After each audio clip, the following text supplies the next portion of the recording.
Welcome back to Narrow Path Doctrine. My name is Jim. Just want to mention off the top, if you happen to hear a fan in the background, it is going. It's been super hot in the UK here. We've been going through a bit of a heat wave the past couple of weeks, so I have to have the fan on. I was concerned it might, blow my hair and be distracting, but then I remembered I don't have any hair, so we really don't have that problem here today. There are verses in Scripture which at first glance appear to be simple devotional encouragements, yet upon more careful examination, open up into, well, the deep things of God. Psalm 4:3, that is such a verse. I was reading that the other day. It says, "But know that the Lord set apart him that is godly for himself. The Lord will hear when I call unto him." Now, David writes this as a word of confidence, basically, in the midst of opposition and trouble. Yet the language he employs is not the language of circumstance, but the language of eternal decree. The phrase, "the Lord hath set apart him that is godly for himself," isn't a passing comfort. It's a sovereign declaration rooted in the eternal counsel of the Almighty. Here, David isn't merely saying that God is on his side today. He's affirming something far more foundational in this verse, that the godly man has been set apart by God for God, and that this divine setting apart is the very ground upon which prayer is heard. And this verse, rightly understood, is an election text.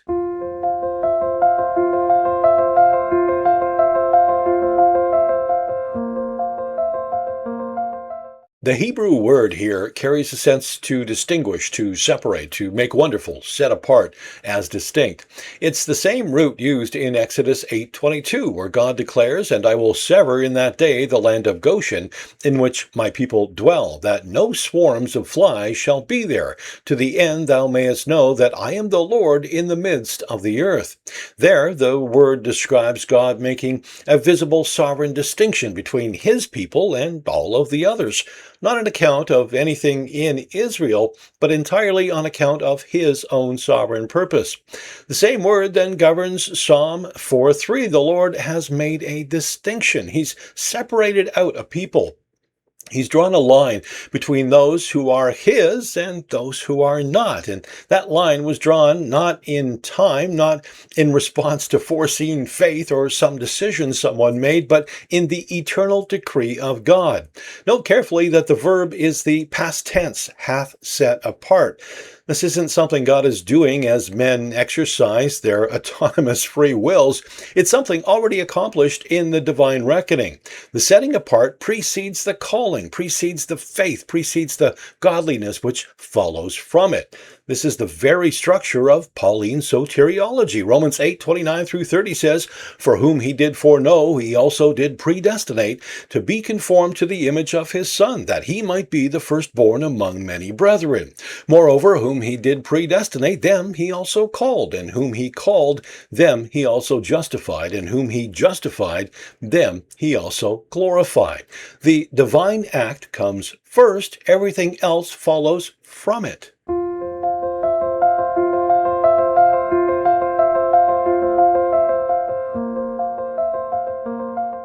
So who is set apart? Him that is godly, the one who is the object of God's deep, loyal, steadfast love.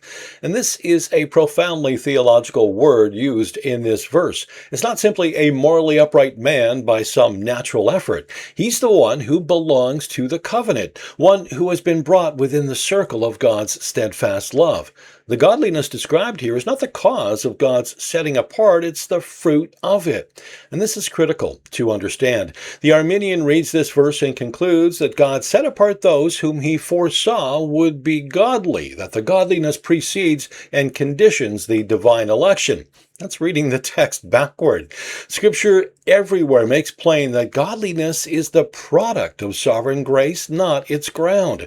Ephesians 1:4 through 5 says, "According as he hath chosen us in him before the foundation of the world, that we should be holy and without blame before him in love, having predestinated us unto the adoption of children by Jesus Christ to himself, according to the good pleasure of his will."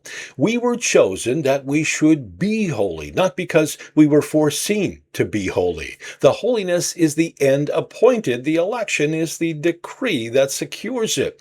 The person being spoken of here is the elect man. He hasn't been set apart because he's godly. He is godly because he's been set apart.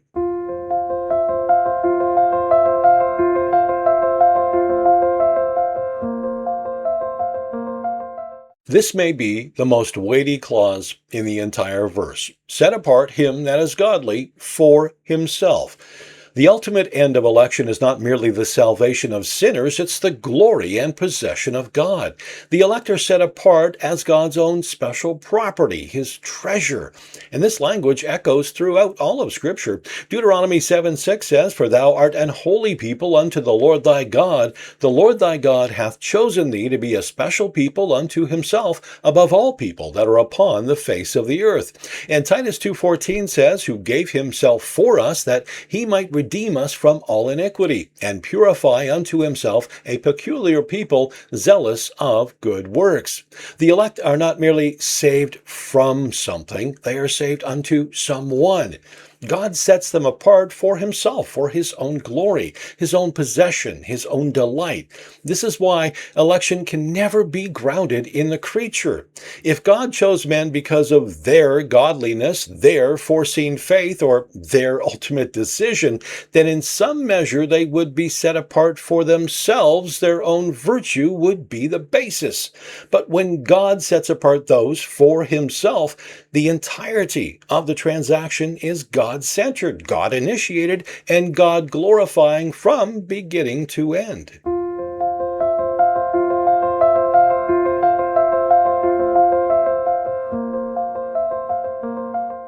If the Lord hath set apart a people for himself, the necessary logical and theological correlation is that there are those whom he has not set apart in this manner. The text doesn't exist in isolation. The God who makes a distinction in sovereign mercy also makes a distinction in sovereign justice.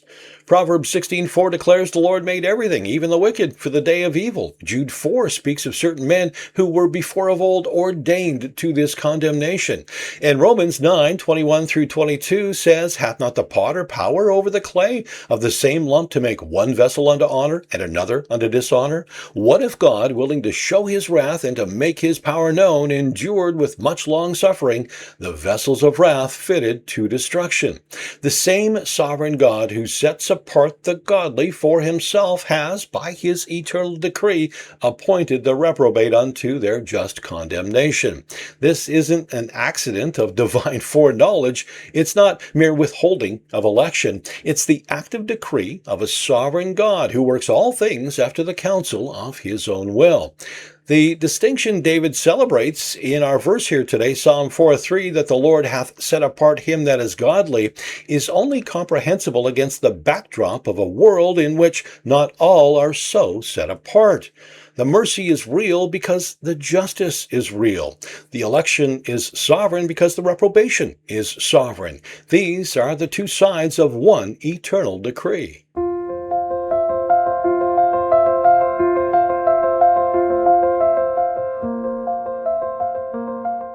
In our verse, David draws a direct line from the doctrine to the practice of prayer. The Lord will hear when I call unto him.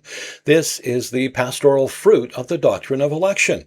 The man who knows he's been set apart by God for God possesses an unshakable foundation for his confidence in prayer. His access to God isn't contingent upon his performance, his current spiritual state, or the shifting circumstances of life. Thank God for that, right? It's grounded in the eternal, irrevocable decree of God. Note the certainty of the statement. The Lord will hear, not may hear, not will hear if I approach him the proper way. The elect man's cry reaches the ears of the Lord because he has been set apart for fellowship with God by God's own decree. This is amazing. This is why Paul can say with such absolute confidence in Romans 8:35, "Who shall separate us from the love of Christ? Shall tribulation or distress or persecution or famine or nakedness or peril or sword?" The hearing of prayer isn't a privilege earned. It's a covenant certainty secured in eternal election.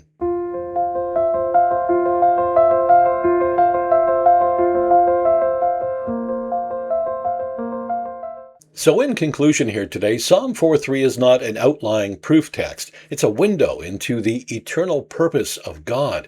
In 7 short words, the Lord hath set apart him that is godly for himself. David encapsulates the whole of sovereign election, the sovereign initiator, the Lord. The definite act hath set apart, the object of distinguishing grace, him that is godly, and the ultimate end, for himself.